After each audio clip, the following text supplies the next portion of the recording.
Your next comic, despite earlier comments, is a lovely woman.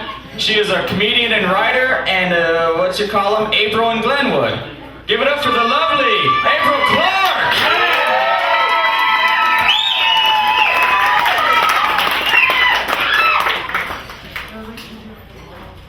Woo! How's it going? How's everybody tonight? And Roger, I will be your man if I can borrow your strap-on. Because I know he has one. Definitely. So thanks for coming out and, oh yeah, a little technical difficulty. Gotta be stronger. So yeah, definitely tip your wait staff. We got definitely tip your wait staff because they look like the cast from Jersey Shore, and I love that shit right there. Yeah, I love Jersey Shore. I watch it all the time. Anybody else here watch Jersey Shore? Oh, I got a couple. I know I got one over there. Come on. I love this shit because the dude on Jersey Shore, he calls himself The Situation, right? And he's getting paid $5 million this year, by the way. $5 million to be a douchebag. It's brutal, but so he's got his abs. He works out a lot, so when he calls them The Situation, refers to them in third person a whole lot, which I think is awesome. I actually like to call mine The Pretenders. Sometimes the Go-Go's, depends on if I'm PMSing or not. But a friend of mine, he likes to call his abs Jimmy Hoffa. She likes Jimmy Hoffa jokes. Because Jimmy Hoffa, he knows they're in there, he just can't fucking find them. But I am a columnist at the newspaper. I don't know if you guys read April Fools. Woo! Yeah, I've actually been writing now for 5 years, and people love it. They always recognize me because I wear glasses, and they like that. And they're always like, you look like a sexy librarian. And I'm like, oh, the Dewey Decimal System gets me fucking hot, right? They also say I look like a vice presidential candidate. It makes me feel smart, actually. I'm a smart whore is what it makes me feel like. But yeah, I am a columnist at the paper, and a lot of people think that I look like Carrie Bradshaw and write like her and act like her. Not really look like her as much as that. Oh, thank you. I love Carrie Bradshaw. Sex and the City in the back. In the back. Woo! Right, okay, well, I love Carrie Bradshaw. And the biggest, actually, I'm nothing like that whore. Nothing like that whore. But the biggest difference, I think, she has a MacBook Pro, like iBook, and I have a Commodore 64. Sucks. She has Mr. Big, and I date a 5'2" lifty from Sunlight with a medical marijuana license. Not the same at all. Not the same at all. The biggest difference actually between me and Carrie Bradshaw, though, is the fact that she drinks Cosmos to get laid, and I like to drop a roofie in my PBR to give the guy a head start. That works. Sometimes I just do just a quarter of a roofie so I have a fighting chance.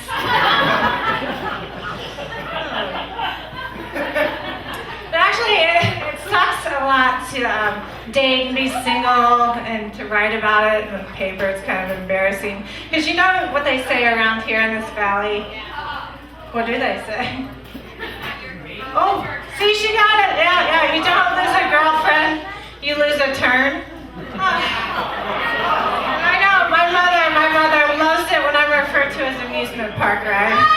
She loves that shit. But I hate that because I think that's so sexist, so I turn that around. And I like to say you don't lose a boyfriend, you lose a beer pong partner. They're worse shit besides beer pong. You don't lose a boyfriend, you lose a pair of skinny jeans.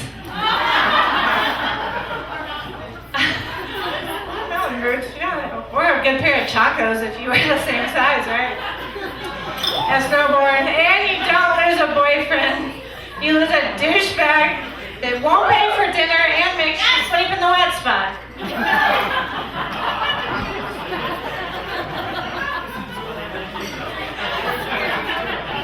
But I actually, I wish it was reversed because a lot of times, there are so many dudes do one or two chicks, and it's a lot like the Smurfs, right? And I wish I was Smurfette. Because she was a goddamn good sport, wasn't she? I love her. But I do watch a lot of TV, and I love cartoons. And of course, as a kid, I loved Sesame Street. Who loves Sesame Street up in here? Sesame Street! I think I kind of hit puberty early because I used to kind of sexually fantasize about the Sesame Street puppets. Anybody else do that? Big Bird! I know. You know what they say about Big Bird? Big Bird, he got a big beak.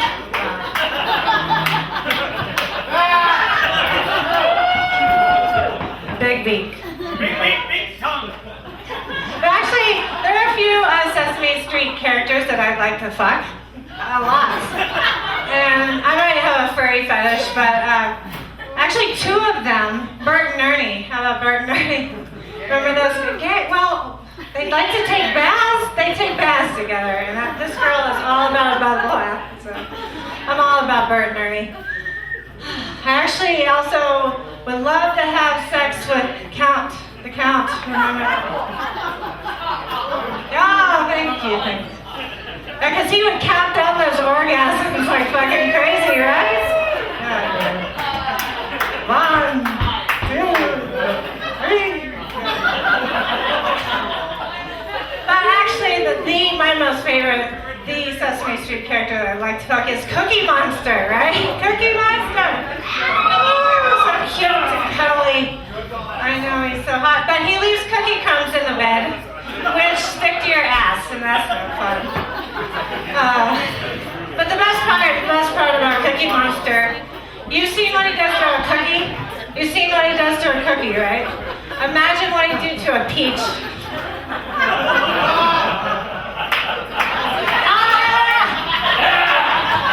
I had to go there.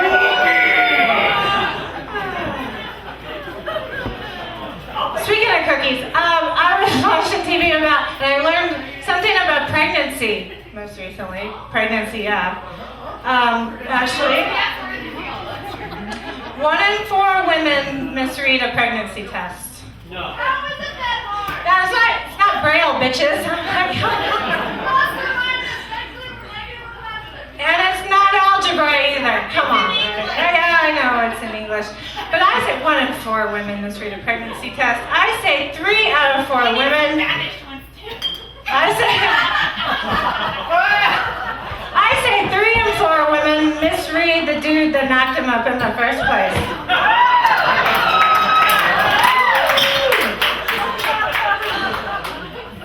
I also learned recently that 1 in 5 couples get together because of online dating. Really, I know it's hard and it's weird and kind of creepy and I don't like it, but I say 5 out of 5 relationships end with online porn. That's been my time. I'm so happy to be here.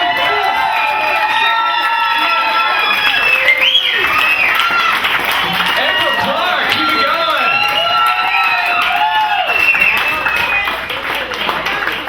Me and the other comedians are so proud of April Clark. She's only been writing for 5 years, while the rest of us have been writing since kindergarten.